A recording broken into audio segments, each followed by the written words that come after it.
ফ্যাসিবাদের প্রতি হাসিনার বিদায় নিশ্চিত করেছে। ভুলে গেলে চলবে না। আমরা সিদ্ধান্ত নিয়েছি একটি নতুন রাজনৈতিক দলের জন্য একটি সূচনা ইশতেহার প্রয়োজন, যে ইশতেহারের মধ্য দিয়ে আমাদের বয়ান যাবে যে আমরা কেন এই রাজনৈতিক দলটি গঠন করছি। আপনাদের ধৈর্যচ্যুতি ঘটতে পারে, বাট আমি দ্রুত আমার পাঠ শেষ করার চেষ্টা করি। জীবনের যাপনে তীব্র বৈষম্য ও সংকট, অব্যাহত গণতান্ত্রিক বঞ্চনা ও ইনসাফের ঘাটতি, মানবিক মর্যাদার ভুলুণ্ঠন, জনমানুষের জীবনমান উন্নয়নে ও স্থবিরতা এবং স্বাধীনতা হরণ ও স্খলনের বিরুদ্ধে বাংলাদেশের জনগণ শত শত বছর ধরে সংগ্রামেরত। অপার সম্ভাবনার এই উর্বর বদ্বীপের অদম্য জনসম্পদের ধারাবাহিক লড়াইয়ের এক পর্যায়ে 1947 সালে পাকিস্তান রাষ্ট্রের জন্ম। কিন্তু তাকে ঘিরে মানুষের স্বপ্নকে পশ্চিম পাকিস্তানি শাসকেরা গুড়িয়ে দেয়। ভাষা, সংস্কৃতি ও অর্থনৈতিক বঞ্চনার ফলে পূর্ব পাকিস্তানি জনগণ স্বাধিকার থেকে স্বাধীনতার লড়াইয়ে অবতীর্ণ হয়। 1971 সালে ঐতিহাসিক সশস্ত্র যুদ্ধের মাধ্যমে বাংলাদেশ বিশ্বসভায় স্বাধীন রাষ্ট্র হিসাবে জন্ম নেয়। কিন্তু তখনকার রাজনৈতিক নেতৃত্বের অদূরদর্শিতা, অপশাসন এবং জাতীয় ঐক্য বিরোধী কর্মকাণ্ড জাতির সামনে নতুন বিপদ হাজির করে। পাকিস্তানের সংবিধান তৈরির লক্ষ্যে 1970-এর নির্বাচনে গঠিত গণপরিষদ দ্বারা স্বাধীন বাংলাদেশের সংবিধান প্রণীত হয়। স্বাধীনতার ঘোষণায় সাম্য, মানবিক মর্যাদা ও সামাজিক সুবিচার প্রতিষ্ঠার স্বপ্নকে উজ্জ্বল রেখে 72-এর সংবিধানে ধর্ম নিরপেক্ষতা ও সমাজতন্ত্রকে মূলনীতি হিসেবে আনা হয়। রক্তস্নাত স্বাধীনতা যুদ্ধের মধ্য দিয়ে জন্ম নেওয়া একটি রাজনৈতিক জনগোষ্ঠীর সঙ্গে সে ছিল চরম বেইমান। গোড়ার এই গলদে আজও বাংলাদেশ বিশ্বে শক্তিশালী রাষ্ট্ররূপে দাঁড়াতে পারেনি। এ কারণে প্রজাতন্ত্রের গণভিত্তির দুর্বলতা থেকে যায়। স্বাধীনতার ঘোষণাপত্র এবং 72-এর সংবিধানের পরস্পর বিরোধী অবস্থান এবং তৎসময়ের ফ্যাসিবাদ জনগণকে বিভক্ত করে ফেলে। ভারতের ব্রাহ্মণ্যবাদী চক্র একই সময়ে ইসলামকে মুক্তিযুদ্ধের বিপরীতে দাঁড় করানোয় বাংলাদেশে শুরু হয়ে যায় গৃহদাহ, যার রেশ আজও প্রকট। তদুপরি বাংলা ভাষা ও সংস্কৃতির বিকাশকে ধর্মের বিপরীতে স্থাপন করে জনগণের আকাঙ্ক্ষা, পারস্পরিক সমঝোতা ও সৌহার্দ্যকে নষ্ট করে ধর্মকে স্রেফ পরিচয় সর্বস্ব সাম্প্রদায়িকতায় পর্যবসিত করে দেয়। 1975-এর 7ই নভেম্বর সিপাহী জনতার জাতীয় বিপ্লব, 90-এর স্বৈরাচার ও বৈষম্যের বিরুদ্ধে গণঅভ্যুত্থান আমাদের ঐতিহাসিক সংগ্রামের এক একটি কালজয়ী পর্ব। শেরে বাংলা একে ফজলুল হক, মজলুম জননেতা মাওলানা ভাসানী, হোসেন শহীদ সরওয়ার্দী, শেখ মুজিবুর রহমান, স্বাধীনতার ঘোষক জিয়াউর রহমান এবং দেশনেত্রী বেগম খালেদা জিয়া বাংলাদেশের সংগ্রামী জনগণের নেতৃত্ব দিয়েছে। তাদের অধিকাংশ জনগণ গণতন্ত্রকে এগিয়ে নেবার চেষ্টা করেছেন, কিন্তু প্রকৃত গণতন্ত্র এবং তার পর্যায়ক্রমিক বিকাশ আসেনি এবং রাজনীতির সদরে অন্দরে ফ্যাসিবাদের পরগাছা প্রবল প্রতাপে মাথাচাড়া দিয়ে উঠেছে। স্বৈরাচার শেখ হাসিনা রাজনীতির সকল ব্যাকরণ ভেঙে বিক্ষিপ্ত ফ্যাসিবাদকে পূর্ণাঙ্গভাবে প্রতিষ্ঠিত করে, যা বিশ্বে এক নজিরবিহীন জুলুম হিসাবে প্রতিপন্ন হয়। রাজনৈতিক দলগুলো হয়ে পড়ে অকার্যকর অথবা ফ্যাসিবাদের অন্ধ অনুগামী। অনুগতদের মধ্যে প্রগতিশীল, মুক্তিযোদ্ধা এবং গণতন্ত্র মানা স্বার্থবাদী রাজনীতিবিদদেরও উল্লেখ ছিল। পাকিস্তান আন্দোলন, 52-এর ভাষা আন্দোলন, 62-র শিক্ষা আন্দোলন, 69-এর গণঅভ্যুত্থান, মহান মুক্তিযুদ্ধ এবং বাংলাদেশ পরবর্তী 90-এর অভ্যুত্থান সহ প্রতিটি আন্দোলনের অগ্রভাগে ছিল তরুণ ছাত্র সমাজ। শেখ হাসিনার কুশাসনে রাজনৈতিক দলগুলোর নির্বাচনী বা আন্দোলনগত ব্যর্থতার অন্তরালে আবার প্রস্তুত হতে থাকে মধ্যবিত্ত ছাত্র সমাজ। এদের ঐতিহাসিক যোগসূত্র অবশ্যই রয়েছে। এই তরুণেরা বিদ্যার্জনে অনুরাগী, কারণ তা বিদ্যার্জনের সড়কেও বাধা ওটা আন্দোলন দেওয়ার পরিণাম। শিক্ষার আনুকূল্যেই মধ্যবিত্তের উত্থান, বিচ্যুতি ও নিরাপত্তা। বিদ্যার্জনের সঙ্গে সাহিত্যে কিছুটা উৎসাহ, সংস্কৃতি সম্পর্কে খানিকটা কৌতূহল, সমাজ ও রাষ্ট্র সম্পর্কে কিয়ৎ পরিমাণ জিজ্ঞাসা অনিবার্যভাবে আসে। 1947-এর 3রা জুন মাউন্টব্যাটেন রোয়েদাদ ঘোষণার পর একই বছরের জুলাই মাসে মুসলিম লীগের কয়েকজন তরুণ ও প্রগতিশীল কর্মী পৃথক একটি সংগঠনে একত্রিত হয়ে তাদের ঘোষণাপত্রে বলে দেয়, বিদেশি শাসন হইতে একটি দেশ স্বাধীনতা অর্জন করিতে পারে, কিন্তু তাহার অর্থ এই নয় যে সেই দেশবাসীরা স্বাধীনতা পাইল। রাজনৈতিক স্বাধীনতার কোন মূল্য নাই যদি স্বাধীনতা জনগণের অর্থনৈতিক মুক্তি আনয়ন না করে। এদের মধ্যে ছিলেন কামরুদ্দিন আহমদ, মোহাম্মদ তোহা, উলিয়াহাদ, আব্দুর রশিদ তর্কবাগীশ, তাজউদ্দিন আহমেদ প্রমুখ। ভাষা আন্দোলনের প্রাথমিক নেতৃত্ব পাকিস্তানপন্থী স্বাতন্ত্র্যবাদী ও বাম বুদ্ধিজীবীরা শুরু করেছিল, যার প্রভাব সমাজের সর্বস্তরে বিস্তৃত হয়। এমনকি 1948 সালের 15ই ফেব্রুয়ারি ঢাকার কুর্মিটোলায় বাঙালি সৈনিকদের ইস্ট বেঙ্গল রেজিমেন্টের পত্তন দিবসে মেজর গনি ও মেজর এম হোসেন সহ বাঙালি সামরিক কর্মকর্তারা ঘোষণা করেন বাঙালি সৈন্যরা বাংলা ভাষায় কথা বলবে। এই উপলব্ধি আমরা 71-এর স্বাধীনতা দেখেছি, 2024-এর অভ্যুত্থানকারীর মধ্যেও অনুভব করেছি। শুধু কালের ও ব্যঞ্জনার পার্থক্য। 71-এ ইস্ট বেঙ্গল রেজিমেন্টের নেতৃত্ব এবং বঙ্গবন্ধু শেখ মুজিবুর রহমানের পক্ষে মেজর জিয়ার স্বাধীনতার ঘোষণা ও বীরত্ব ছিল অনস্বীকার্য।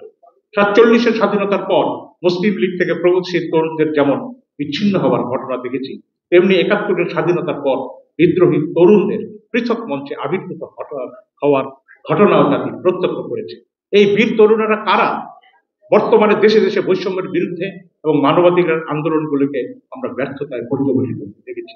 যুক্তরাষ্ট্র, ইউরোপের বিশ্ববিদ্যালয় ক্যাম্পাসগুলোতে ছাত্র আন্দোলন, ভেনেজুয়েলায় অনির্বাচিত সরকারের বিরুদ্ধে আন্দোলন, ভারতের কৃষক আন্দোলন, জনমিতিকভাবে বাংলাদেশ এখন এক ক্রান্তিকাল।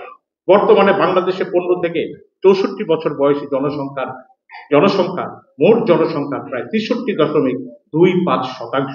এদের 52 ভাগের বয়স 29 বছর পর্যন্ত, অর্থাৎ অধিকাংশই তরুণ।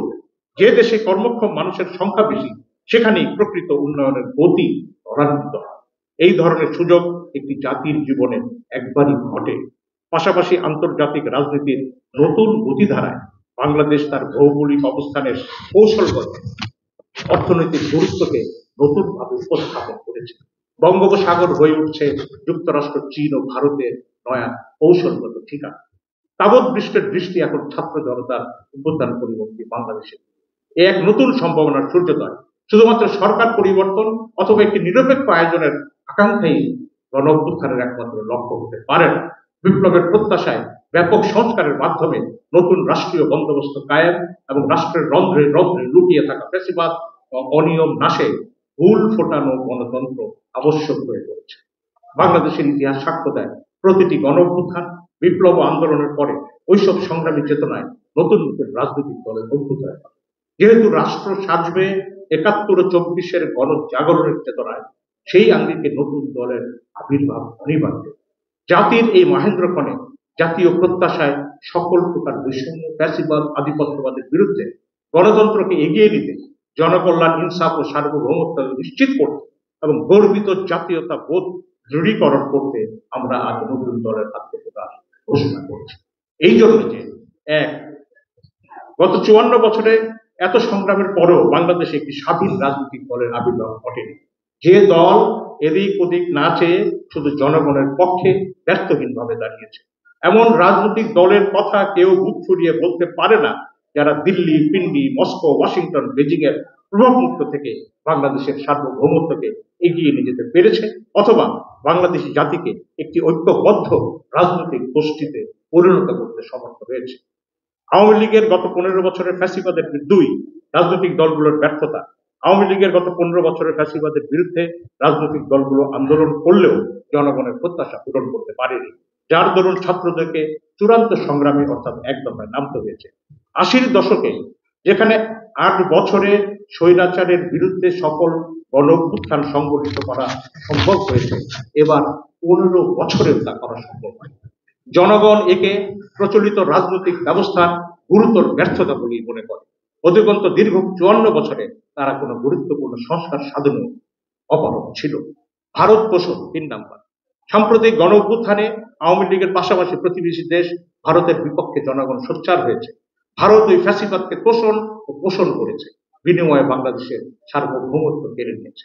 কিন্তু আওয়ামী লীগের বিদায়ের পর গণ অভ্যুত্থানের ভারত বিরোধী চেতনার উল্টো পথে বিদ্যমান দলগুলো হাঁটছে এজন্য যে তাদের ধারণা ভোটের মাধ্যমে ক্ষমতায় যেতে ভারতকে লাগবে।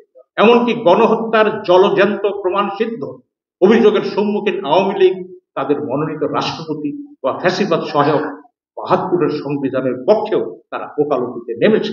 আমরা মনে করি আওয়ামী ফ্যাসিবাদের সুষ্ঠু নিরপেক্ষ বিচার বাংলাদেশের গণতন্ত্রের জন্য জরুরি। 4, দেশ সংকটের দেশীয় আন্তর্জাতিক রূপ। গণ অভ্যুত্থানের চেতনার সূত্রে সনদ প্রণয়ন বা সংস্কার প্রসঙ্গে ছাত্র নেতৃত্বের সঙ্গে বিদ্যমান দলগুলোর মত পার্থক্য এক নতুন সংকট তৈরি করেছে।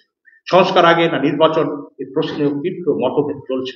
প্রধানমন্ত্রীর তামদ ক্ষমতা রেখে দেওয়া, যা ফ্যাসিবাদের আতুরঘর হিসাবে বিবেচিত, অথবা বিচার বিভাগের স্বাধীনতা নিশ্চিতের বিষয়গুলো নিয়ে ক্ষমতা প্রত্যাশী দলগুলো অন্যরকম কথা বলছে। অন্যদিকে আন্তর্জাতিক পরাশক্তিগুলির প্রতি তাদের পরোক্ষ আনুগত্য এমন পর্যায়ে পৌঁছেছে যে ভারতের উগ্র সাম্প্রদায়িকতা, গাজায় ইসরায়েলের অবর্ণনীয় গণহত্যা, বড় দেশগুলো ছোট দেশগুলোকে কব্জা করার সাম্রাজ্যবাদী স্পর্ধার বিরুদ্ধে নিন্দা জানাতে পর্যন্ত তারা ব্যর্থ হচ্ছে। ভারতের ব্রাহ্মণ্যবাদী মুসলিম বিদ্বেষী নেতৃত্ব, যারা রামরাজ্য প্রতিষ্ঠার দুঃস্বপ্ন দেখছে, তা নিয়ে আমাদের রাজনৈতিক পরিসরে কোনো আলোচনা নেই। বিশ্বজুড়ে কর্তৃত্ববাদের নব উত্থান, ধনকুবেরদের বৈশ্বিক অর্থনীতি বিনষ্টের চক্রান্ত, যুদ্ধ বাদিয়ে বিশ্বশান্তি বিনাশের আয়োজকদের আমরা কিভাবে মোকাবিলা করব, সেই কর্মপ্রণালী নিয়েও আমাদের কোনো অভিনিবেশ নেই। 5, মাৎস্যন্যায়। প্রচলিত রাজনৈতিক দলগুলোর মধ্যে বড় দলগুলো এখন মাৎস্যন্যায়ের মতো, অর্থাৎ বড় মাছ কর্তৃক ছোট মাছ খেয়ে ফেলার নীতিতে অবতীর্ণ হয়েছে। তুলনামূলক ছোট দলগুলোকে জাতীয় সরকার বা নির্বাচনী গাঠবন্ধনের নামে হজম করার খেলায় নেমেছে। আর ওই সব ছোট দলও সংসদে আসন প্রাপ্তির লোভে তাদের আদর্শ স্বকীয়তা বিসর্জন দিয়ে ফেলছে। এক নেতা সর্বস্ব এসব দল জনগণের প্রতি আর দায়বদ্ধ নেই। বড়রা ইসলামী দলগুলোকে পাশে টানতে কৃত্রিম মহব্বতে ভগ্ন হয়ে পড়েছে। 6, বিপর্যস্ত জীবন। গত 54 বছরের রাজনৈতিক দলগুলো জনগণের প্রত্যাশিত গণতন্ত্র আনতে পারেনি। ধনীকে আরো ধনী ও গরিবকে আরো গরিব করেছে। একটা সুষ্ঠু অর্থনীতি, শিক্ষা ব্যবস্থা, চিকিৎসা ব্যবস্থা, দুর্ঘটনামুক্ত পরিবহন ব্যবস্থা, সুবিচার ও আইনের শাসন নিশ্চিত করতে পারেনি। বিপর্যস্ত জীবনের অসহ্য বিস্তারই যেন আমাদের নিয়তি। মোটা দাগে মহান স্বাধীনতা যুদ্ধের চেতনা, 7ই নভেম্বরের জাতীয় বিপ্লব, 90-এর গণঅভ্যুত্থান, সর্বোপরি 2024-এর জুলাই বিপ্লবের চেতনায় আমরা জনতা পার্টি বাংলাদেশ গঠনের সিদ্ধান্ত নিয়েছি। এর মূল স্লোগান হবে গর্ব মোরা ইনসাফের দেশ। ছাত্র জনতার বিশ্বকাপানো গণঅভ্যুত্থানের সুতীব্র আকাঙ্ক্ষায় আগামীর বাংলাদেশকে গড়ে তোলার ভিত্তি নির্মাণ এখনকার প্রধান রাজনৈতিক কর্তব্য। সাম্য, মানবিক মর্যাদা এবং সামাজিক ন্যায় বিচারের ভিত্তিতে নতুন বাংলাদেশের বিনির্মাণের সকল অভিযাত্রায় আমরা এগিয়ে যেতে চাই।